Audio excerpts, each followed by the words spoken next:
જ્વેલર્સની દુકાનની પાછળની દિવાલમાં વાકોર ઉપાડી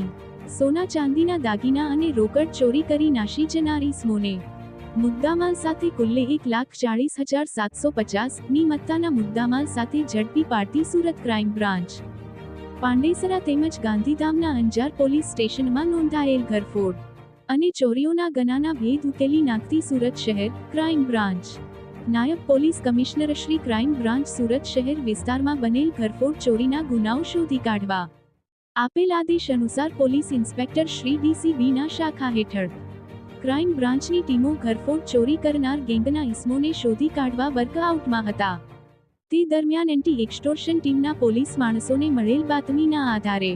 Surat railway station Sabras hotel પાસે આવેલ લંબે હનુમાન ગરનાળા પાસેથી આરોપીઓને પકડી પાડી આગળની કાર્યવાહી હાથ ધરવામાં આવેલ છે।